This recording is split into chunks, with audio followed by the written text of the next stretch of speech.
लग जा। यह समत्वरूप योग ही कर्मों में कुशलता है, अर्थात कर्मबंधन से छूटने का उपाय है, क्योंकि समबुद्धि से युक्त ज्ञानीजन कर्मों से उत्पन्न होने वाले फल को त्याग कर जन्मरूप बंधन से मुक्त हो प्राप्त हो जाते हैं। जिस काल में तेरी बुद्धि मोहरूप दलदल को भली भांति पार कर जाएगी, उस समय तू सुने हुए और सुनने में आने वाले इस लोक और परलोक संबंधी सभी भोगों से वैराग्य को प्राप्त हो जाएगा। भांति भांति के वचनों को सुनने से विचलित हुई तेरी बुद्धि जब परमात्मा में अचल और स्थिर ठहर जाएगी, तब तू योग को प्राप्त हो जाएगा, अर्थात तेरा परमात्मा से नित्य संयोग हो जाएगा।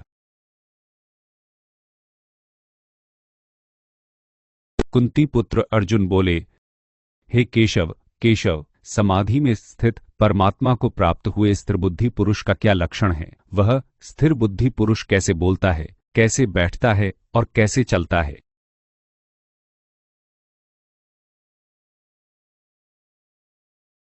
भगवान श्री कृष्ण बोले, हे अर्जुन, जिस काल में यह पुरुष मन में स्थित संपूर्ण कामनाओं को भली भांति त्याग देता है और आत्मा से आत्मा में ही संतुष्ट रहता है, उस काल में वह स्थित प्रज्ञ कहा जाता है। दुखों की प्राप्ति होने पर जिसके मन में उद्वेग नहीं होता, सुखों की प्राप्ति में जो सर्वथा निःस्पृह है तथा जिसके राग, भय और क्रोध नष्ट हो गए हैं, ऐसा मुनि स्थिर बुद्धि कहा जाता है। जो पुरुष सर्वत्र स्नेहरहित हुआ, उस शुभ या अशुभ होकर न प्रसन्न होता है और न द्वेष करता है, उसकी बुद्धि स्थिर है और कछुआ सब ओर से अपने अंगों को जैसे समेट लेता है, वैसे ही जब यह पुरुष इंद्रियों के विषयों से इंद्रियों को सब प्रकार से हटा लेता है, तब उसकी बुद्धि स्थिर है। गैसा समझना चाहिए, इंद्रियों के द्वारा विषयों को ग्रहण न करने वाले पुरुष के भी केवल विषय तो निवृत्त हो जाते हैं, परंतु उनमें रहने वाली आसक्ति निवृत्त नहीं होती। इस स्थित प्रज्ञ पुरुष की तो आसक्ति भी परमात्मा साक्षात्कार करके निवृत्त हो जाती है। हे अर्जुन, आसक्ति का नाश न होने के कारण ये प्रमथन स्वभाव वाली इंद्रियां यत्न करते हुए बुद्धिमान पुरुष के मन को भी बलात् हर लेती हैं। इसलिए साधक को चाहिए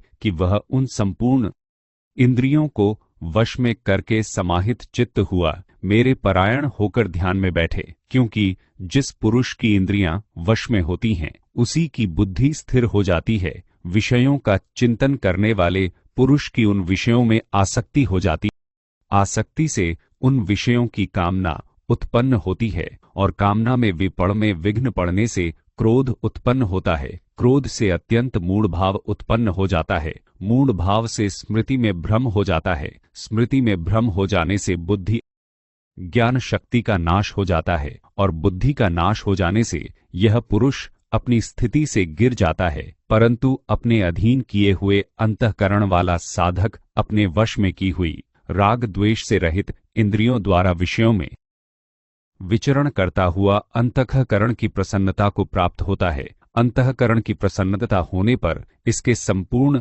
दुखों का अभाव हो जाता है और उस प्रसन्न चित्त वाले कर्मयोगी की बुद्धि शीघ्र ही सब ओर से हटकर एक परमात्मा में ही भलीभांति स्थिर हो जाती है। न जीते हुए मन और इंद्रियों वाले पुरुष में निश्चयात्मिका बुद्धि नहीं होती और उस अयुक्त मनुष्य के अंतःकरण में भावना भी नहीं होती तथा भावनाहीन मनुष्य को शांति नहीं मिलती और शांति रहित मनुष्य को सुख कैसे मिल सकता है? क्योंकि जैसे जल में चलने वाली नाव को वायु हर लेती है, वैसे ही विषयों में विचरती हुई इंद्रियों में से मन जिस इंद्रिय के साथ रहता है, वह एक ही इंद्रिय इस अयुक्त पुरुष की बुद्धि को हर लेती है। इसलिए हे महाबाहो, जिस पुरुष की इंद्रियां इंद्रियों के विषयों से सब प्रकार निग्रह की हुई हैं, उसी की बुद्धि स्थिर है। संपूर्ण प्राणियों के लिए जो रात्रि के समान है, उस नित्य ज्ञान स्वरूप परमानंद की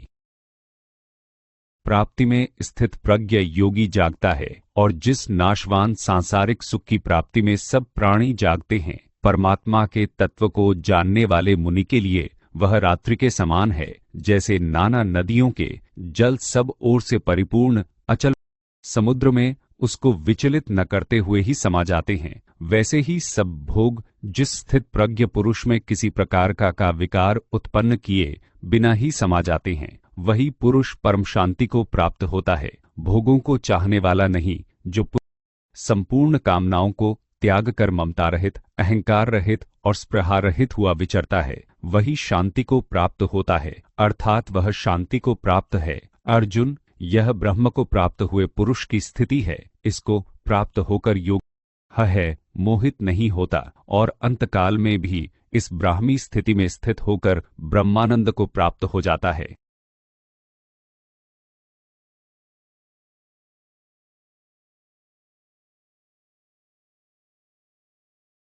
इति श्रीमद्भगवद्गीतासूपनिषत्सु ब्रह्म विद्यायां योगशास्त्रे श्रीकृष्णार्जुन संवादे साङ्ख्ययोगो नाम द्वितीयोऽध्यायः।